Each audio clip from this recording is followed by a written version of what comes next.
Good morning from Panhandle Outdoors, America's only daily outdoor TV show. Your source for fishing, hunting, and information for folks who enjoy the great outdoors. Now sit back, relax. It's Panhandle Outdoors. Good morning, folks. Welcome to Panhandle Outdoors. I'm Winston Chester. I'm glad you're here with us this morning. Got a big show lined up, a special guest here. But first, let's take a look at our weather. Brought to us by Gulf Coast Air Conditioning, Drew Pollard, and hard-working crew taking care of our everyday comfort needs. And it's comfortable today. High 83, low 58. How about those cool mornings we're getting? Is that not neat? Water temperature dropped 1 degree now at the end of the pier. It's down to 83, and that's that fall drop that really stimulates all these fish to start heading south. So that's going to be good. River is brought to us by the good folks at Panama City Coca-Cola. Let's take a look at Apalachicola Bluntstown at 10.9, and it's level off as of yesterday. And the Choctawhatchee Carabelle, it's level off also. We're looking at a 4.6 off the Choctawhatchee. So good weekend to get on those rivers. It's going to be real steady, it looks like. Now take a look at our tide chart brought to us by Kent Forest Lawn. What some strong tides we're having today and the rest of the week. Our high tide this morning at 2:15 that's coming in. It's going to be low after lunch about 2:30. It's been the same pattern now for about a week or so. Low tide sort of in the middle of the day. Our wind direction will be coming north-northeast at 10 to 20, like it has for the last 4 days. North-northeast. All right, let's take a break. We'll come back with our special guest.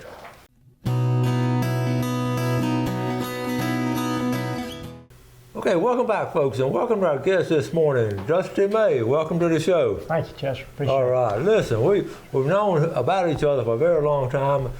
From Port St. Joe, a native of Port St. Joe, and I'm going to let you tell the folks a little bit about yourself. All right, thank you. Appreciate you having me on the show. And, first, just want to say, heart goes out to all those people in the way of this hurricane, man. Yes. I just get chill bumps. You know, we had Michael, and it's, I think, today or tomorrow is the anniversary of that. So I know a lot of people over here had pray the good Lord pushes this front down there. Maybe it'll shear that storm down. Right. But they still got a lot of water coming. But anyway, my name's Dusty May. My real name's Frank Douglas May. Everybody calls me Dusty. I was born in Port St. Joe back in 1962 when they allowed those things to happen over there. In the hospital? In the hospital, yeah, the old hospital there. And anyway, my mom's from Apalachicola. And so my grandfather owned a Ford dealership there in Appalachian and moved to St. Joe in 36 when they built the mill. And so he moved his family over. And anyway, my mom and my dad's a Yankee. He's from upstate New York, and they met in Pensacola. It was an officer and a gentleman. He was a fighter pilot. How about that? In flight school, and my mom was over there working. And anyway, long story short, here I am. Okay. But I've been in Port St. Joe for a long time. The first thing I have to explain in all these meetings I go to is my accent, which probably doesn't sound all that crazy to people around here, but I tell people I'm a redneck, but I'm an educated redneck. So because you went to North. Tell us. I went to undergrad at UNC in Chapel Hill, got a degree in chemistry there, and then I got a doctorate of medical dentistry from University of Florida, and I've been practicing dentistry in Port St. Joe. I started over here with Harry Futrell for a year, and then went over and ran my own thing, and been over there, I guess, 36 years. Wow. And my son bought me out about 2 years ago, so now I'm an employee. And all my spare time is spent, on doing what we're doing today, and that is trying to educate people about what's going on in St. Andrews Bay, St. Joe Bay, Apalachicola Bay, Lake Wimico, how it all is connected, how it shouldn't be connected, and what we're going to get into today is what's been done so far to help solve this problem and what we need to do moving forward. Well, this is a great background. I know your son sort of you work a little bit for him, but you got to get permission from him to when to leave. And that's funny. Exactly. Because when I talked to him, he said, "Let me check with my son and see if I can get off." Well, that's awesome. I know you're so well respected over that area. I know all the families for generations come to a couple of generations, and so we're glad to have you on. You're an avid outdoorsman. Yes, sir. And you love the outdoors, and you were telling me we have a similar passion in duck hunting. So, exactly. Okay, we're going to talk about our environmental situation, and this guy is an expert on it, and an amazing amount of work he and his committee have put together. It really is. I have followed them for the past, how long have you been doing this? We've been doing this for about 6 years. 6 years. Publicly for about 5, but we started about 6 years ago, kind of putting this stuff together for people to. And basically, tell us basically what it is. What what this is for all the best reasons in the world, the watershed boundary between the Apalachicola River watershed, which is a 20,000 square mile floodplain. It goes all the way up to Ball Mountain, Georgia, which is basically the southern border of North Carolina. Has always, historically, since the last ice age, taken every drop of that water and sent it into Apalachicola Bay. Water, and more importantly than water, sediment. And about 100 years ago, the Corps of Engineers, for the best of intentions, breached that watershed boundary with the Intercoastal Waterway. And the reason they did that was to get all of the lucrative, commerce, the timber, the cotton, everything off of the Apalachicola, Flint, and Chattahoochee River and get it to the Gulf of Mexico. They couldn't get it there through Apalachicola Bay because it stayed silted in, per se, while we're talking about this silt. St. Joe got bypassed for several reasons. One was pretty much because the port over there didn't have a good breakwater, and it had a good deep water port, but it was exposed to the waves. Panama City was chosen as the port to export all of this stuff. So the U.S. Army, back in that day, it wasn't the Corps, but it's become the Corps, basically dredged from Jackson River through Lake Wimico, all the way through Searcy Creek, and then they dredged an 18-mile ditch between basically White City and West Fork of Huitapo Creek and connected it to East Bay, and that's what created, the port of Panama City, so to speak. So what we're trying to do is get the state of Florida to partner with the Corps of Engineers and basically restore that natural watershed boundary somewhere around in the vicinity of White City. We can do that with no interruption to commercial shipping between Eastern Shipbuilding and the Port of Port St. Joe. The Port of Port St. Joe likes what we're doing. We'll decrease the maintenance of the channel. It would put all the fresh water back into Lake Wimico and Apalachicola Bay, and which is good for oysters, and it would keep the salt water on the St. Joe Bay, St. Andrew Bay side, which is where it's been for the last 8,000 years, and that's good for the scallops and all the seagrasses and all we have. So that's kind of what we're trying to do in a nutshell. That's in a nutshell, and we've talked about it, and when I first heard about this, I sort of scratched my head. I said, wait a minute, what are they going to do? And then the more I got into it, I said, nah, don't this make a lot of sense? I mean, it's common sense. So we're going to take a break, come back with some pictures to show you. We'll be right back. Okay, welcome back. Here with Dusty May, Dr. Dusty May, coming in here. And listen, a nice guy he is. He brought me a free T-shirt. It's called, thank you so much. It's called Bay Savers, and that's the name of the group. Of the group, yeah. And he's got a shirt on there, Bay Savers. So thank you so much, and I will wear it with pride. Please do. And I was asking about his scalloping career. He started when he was 8 years old, been going ever since. So, okay, we have some diagrams. He's done I don't know how many hours you put in. I know you put in years, years literally. That's what I do with my life right now. He's done trying to put this thing out there. You're right. I read about all the stuff you do, and I said, how does he keep up with it? But all the meetings he's gone to, I'm talking about high-level people too. So let's look at this. He sent me some good information. Let's look at this picture right here, and talk about this, Dusty. Okay. Pretty much what you're looking at right here is a USGS watershed map and a U.S. Army Corps of Engineer watershed map on the left. Those are the insets. And then the map to the right basically just shows the water flow before the Intercoastal Canal was dredged. And then we're going to talk a little bit about what happens now that it has been dredged. So basically, for those of you guys that know the area, White City used to be the northern terminus, if you will, of the Lake Wimico marsh. If you drive down the Intercoastal there, those oxbows in the Intercoastal are Searcy Creek, and Searcy Creek ended right there at White City. So Highway 71, basically the ridge that road was built on, is the watershed boundary between the St. Andrew Bay watershed, which is basically St. Joe Bay and St. Andrew Bay, and the Apalachicola River watershed, which is Apalachicola Bay and Apalachicola River floodplain. So that boundary has existed since the last ice age, and we know that when the first white guy showed up, and long before that, when the Native Americans lived there, we had some incredibly productive ecosystems in both the Apalachicola Bay, St. Joe Bay, St. Andrew Bay, and Lake Wimico. We breached that, like I said, with all the best intentions in the world, and the environmental consequences have been considerable. We know historically that there was no connection, no flow between Apalachicola River watershed and the St. Andrew Bay watershed. Now there's a tremendous flow. The average flow is about 600 million gallons a day coming into St. Andrew Bay. But during these flood events, like we're having right now from Hurricane Helene, yesterday, St. Andrews Bay received 1.6 billion, that's billion with a B, which, by the way, the word billion means 1,000 million. So you had you had whatever that is, million gallons of water, and more importantly, sediment discharged into St. Andrew Bay in 24 hours. Now, it happened the next day, and it happened the day before, and it's happening every single day. St. Joe Bay is getting about almost twice that much every day, and every bit of this water that is so critical to Apalachicola Bay and their oyster industry, they're losing up to 12% of total river flow, and that 12% is being discharged into St. Joe Bay and St. Andrew Bay harmfully, and the sediment and the fresh water is damaging to our seagrasses and our life. And here's a little chart of what you're talking about. The flow actually. Yes. Now that is from the Northwest Florida Water Management District study. So all these numbers are not Bay Savers numbers. These are state of Florida numbers. The government knows about this. This was done in March of 2023. So this is not new to them. So we know the historic numbers were zero. We know the current numbers are huge. And we just need the state of Florida to get busy on getting this thing going. Okay.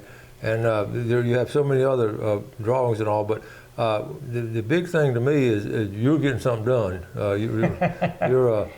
Let's see, we have all the studies and all. You've had all kinds of studies on here. Well, you know, one of the problems is that, and without getting too crazy about this, is that the studies that have been done to date are outside of the scope of solutions. What we're trying to get done is there is a study that has already been formulated by the Corps of Engineers. It's a 216 feasibility study. The state knows about this. The Corps knows about it. I'm driving to Mobile tomorrow, matter of fact, to meet with David Newell and talk about exactly what we need to do to get the state of Florida to firmly commit to this. But once by federal statute, this study has to take place for the Corps of Engineers to do anything. The Intercoastal Waterway is a federally managed navigable waterway. There's only one entity with jurisdiction to do anything on that waterway, and that is the Corps of Engineers. If the state decided tomorrow they wanted to do something and had all the money in the world to do it, they don't have the jurisdiction. The only way forward is a joint 216 study between the Corps of Engineers and the state of Florida. The Corps of Engineers is ready to go. We have a very good relationship with them through our consulting firm, Dawson and Associates. We have, like I say, a great relationship with the Corps. They've been ready to go for 18 months. We're still trying to get Florida DEP to commit to this study, and that's what we're really focused on right now. Once that study gets activated, then at that point it can only take 3 years, and it can only cost $3 million, split between the state and the federal government. And at the end of that study, they then have solutions they have to come up with. Now, whether we do the solutions or not, or a different political act, but by and large, until this 216 study is done, the Corps can't do anything. The Corps has indicated that they want to get involved in this. They want their coastal resiliency wing wants to do the project. Again, we're just trying to encourage the state to expedite their activities. They've been a little slow, in my opinion. So basically, if everything passed, then how would it look? Are you going to put a lock up there, or what? So the solutions are something that would come out of that 216 study. Certainly, if you put me in charge, we'd put some kind of water control structure right up there, somewhere between the T and White City. It's an engineering solution that's out of the box. The Corps already has 300 of these things in the United States are operating now. We got one in Cape Canaveral. There's a video of one on our website, by the way, and I'll talk a little bit about our website later. But that's just me. There may be something easier and less expensive out there. I mean, there's a lot of technology involved in water control. The Dutch are experts at it. Internationally, these things are all over the place. So, but we can't do anything until the state of Florida agrees to cooperate with the Corps, have this study, and then we move forward with solutions. When we talk about studies, yes, there's been a lot of studies done, but none inside the scope of what are we actually going to do to solve it. That's what we got to do. Okay, now, if and everybody that you talk to is in agreement with it. This is a win-win thing. Yeah. Builders win, developers win, realtors win, commercial fishermen win, recreational fishermen win, tourists win, all the tourist industries win. And in fact, in Port St. Joe, the bay is the goose that is laying the golden egg. And if we don't do something, doing nothing is a death knell for our tourist industry, and which is, by the way, that's the only industry we have anymore. The mill's gone and chemical plants gone, commercial fishing industry's minimized. I mean, we're tourists. Yeah. You know, you guys in Bay County got a little broader economy to fall back on, but this affects you too. Go down there to Thomas Drive and see what the water looks like when the river's this high, and you'll see what's going on and how it contaminates, not to mention all of St. Andrew Bay. So, I mean, it's just a win, win, win, win. Everybody wins on this deal, which is why the Corps is so excited about doing it. And then we also have, when you talk about funding, we got the federal government wants to get involved. This is the perfect type of project for Deepwater Horizon to be involved in. Yes. I mean, the stars and planets have lined up on this thing. Yeah. We can make it happen. We can restore our natural, historic watershed boundary, solve so many problems in the process. Pretty reasonable as far as the cost is concerned, with a lot of third-party entities, Deepwater, federal government, minimizing the cost to the state of Florida taxpayer. That's awesome. It just needs to happen, and we got to get DEP to say, okay, yeah, the Panhandle doesn't have a whole lot of votes, but we got to stand up and say, hey, we're Floridians too. That's right. And That's you right. guys need to come down here and get this thing done. That's right. Let's take a quick break. We'll be right back. Okay, welcome back. Our guest this morning from Port St. Joe, Dustin May, with Bay Savers, doing something really good for our environment. Before we get back with them, let's go back to our fishing game times, always brought to us by Blue Water Outriggers in Port St. Joe. Good folks down there. George Gurin's a good man. Yeah, 5:27 to 7:27 this morning, tonight, 5:56 to 7:56. Now, you were talking about, we looked up, this is called Bay Savers. We looked this up right here, and this is Help Us Restore. There's a logo right there. Just look it up online. You also have a Facebook page. Yep. And our Facebook page is Bay Savers Florida.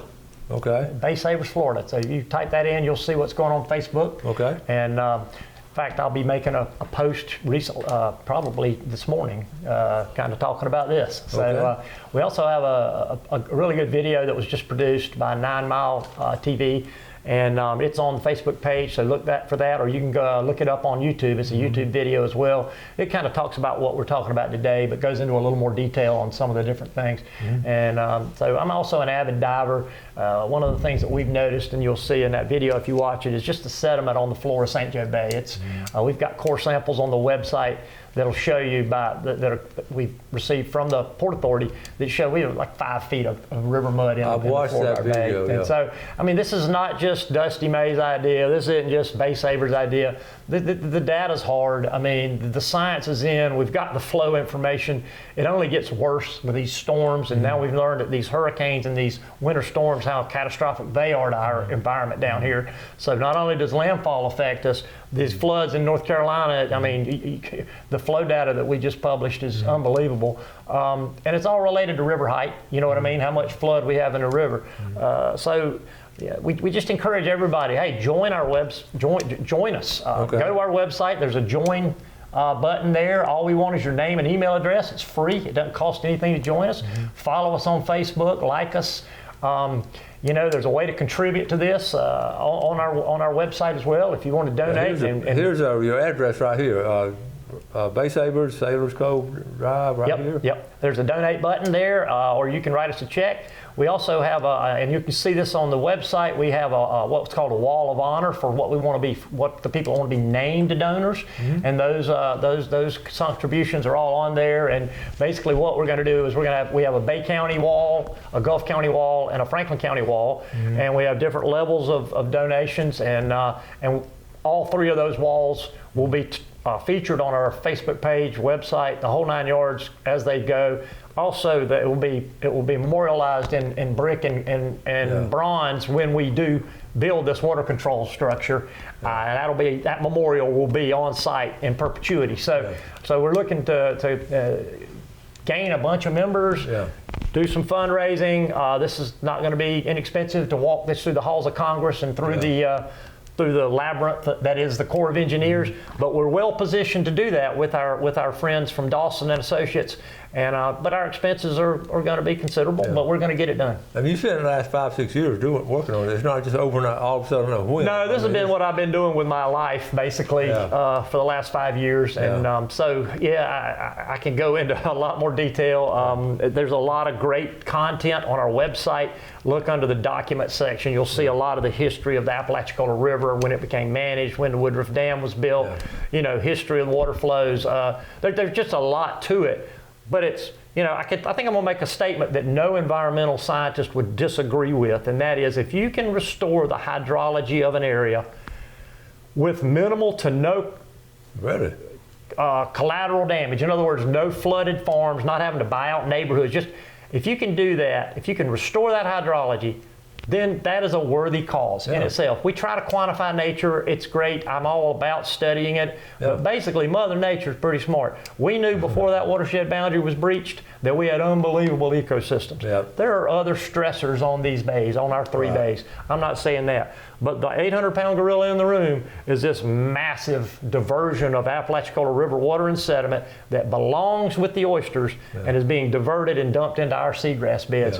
That is a major, major, major component of the degradation of the environment of our 3 bays in Lake Wimico. So well said. So well.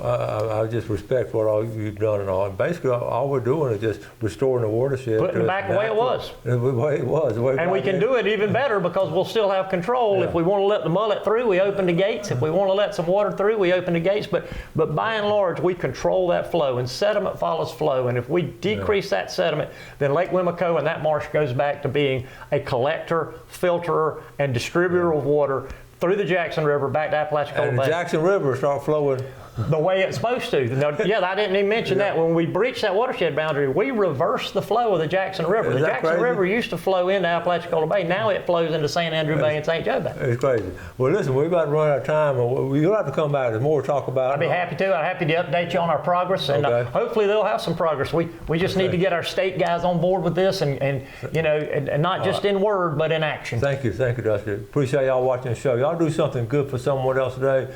Have a great day. Take care of the outdoors, and be sure you enjoy it. God bless. Thank you. Thanks for watching America's only daily outdoor TV show, Panhandle Outdoors with Winston Chester, featuring hunting, fishing, and other activities and information to help you enjoy the great outdoors. Join us next time for Panhandle Outdoors.